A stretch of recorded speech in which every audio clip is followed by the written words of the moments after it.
Yo tout le monde, c'est Daiki sur Anime Community, la chaîne 100% dédiée au manga. Au programme aujourd'hui, My Hero Academia MH1. Et oui, nous allons parler d'une théorie sur My Hero Academia.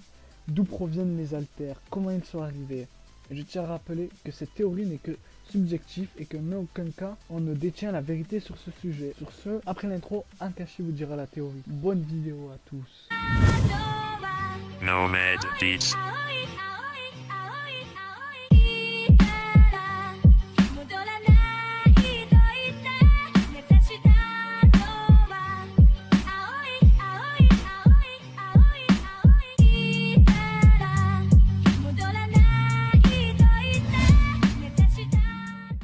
Avant de commencer, je tiens à dire que c'est totalement subjectif.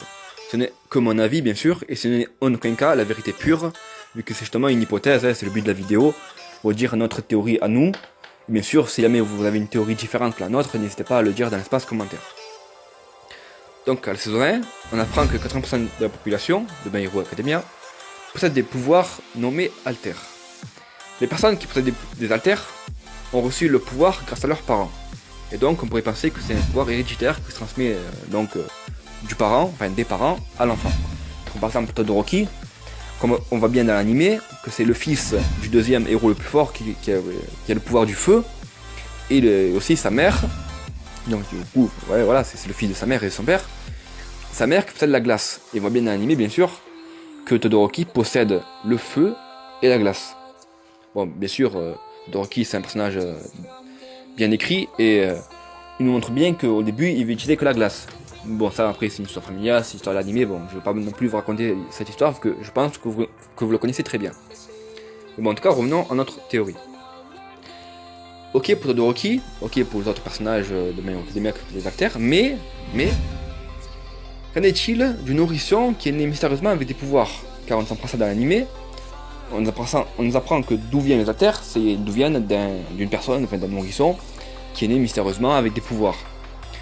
Mais avant lui, il y a eu justement aucun nourrisson, enfin aucun enfant, aucune personne, qui est né avec des pouvoirs. Donc d'où vient-il? Comment, pourquoi il est né comme ça? Qu'est-ce qui s'est passé? Donc moi j'ai une théorie, enfin c'est que la mienne bien sûr, je répète. Donc pour moi, l'hypothèse la plus réaliste, c'est la modification génétique.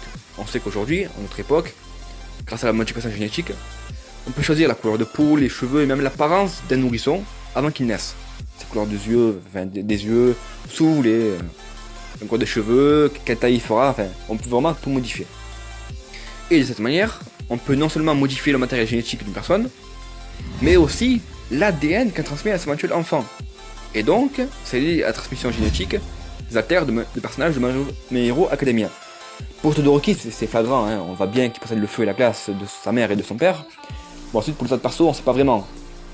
Qu'en est-il du One for All? Bon, ça, c'est notre histoire, hein. Je pense qu'on fera peut-être plus tard notre théorie par rapport à ça. Mais en tout cas, pour ces personnages de My Hero Academia, sauf Todoroki, on voit bien que c'est héréditaire. Bon, c'est pas trop, mais bon, je pense qu'on le saura plus tard. On verra bien dans l'anime.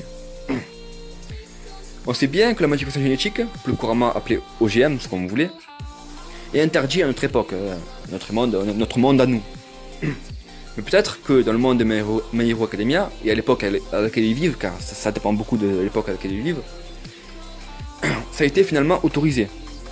Ça dépend des pays, hein, dans le monde, il y en a qui sont... Enfin, tous les pays quasiment ont interdit l'OGM, la modification génétique.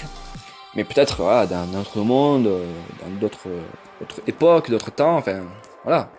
Autre temps que le nôtre, peut-être que ça a été autorisé. Justement, peut-être que dans l'univers de My Hero Academia, hein, entre des guillemets, bien sûr, l'univers réaliste, entre guillemets, ça a été autorisé.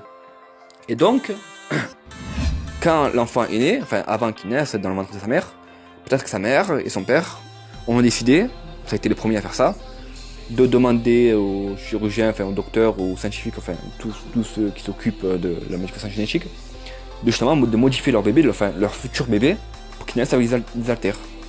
Avec des pouvoirs spéciaux, genre le vent, le feu, enfin je sais pas avec quoi il est né, on ne sait pas encore. Mais en tout cas, peut-être que c'est sa mère ou son père, ou les deux, qui ont décidé de ça. Et donc, au fil des époques, les naissances génétiques, enfin génétiquement modifiées, sont multipliées, car on sait que une personne avec des pouvoirs dans My Hero Academia, il n'y en a pas que un, il y en a plein.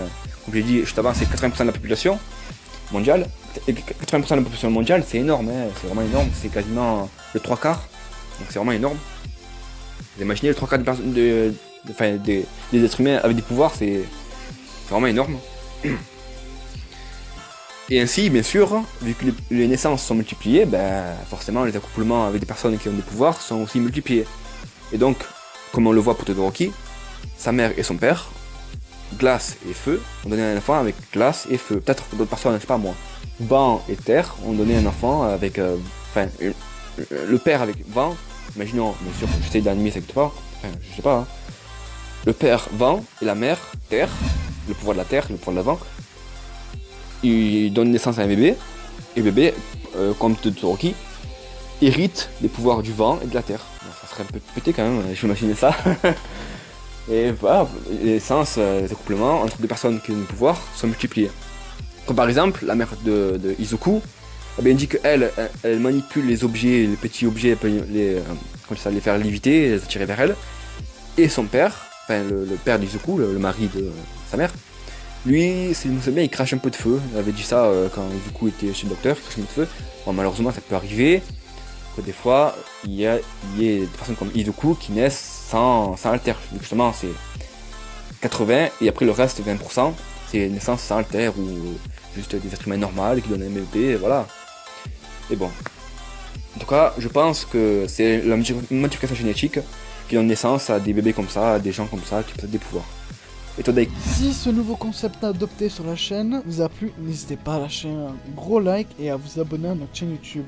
Ça nous ferait extrêmement plaisir. N'hésitez pas à dire votre avis sur cette théorie. Et avant de vous laisser, je tiens à vous dire qu'on a créé un compte Twitter, Insta et un Discord de la chaîne. Ils sont en description.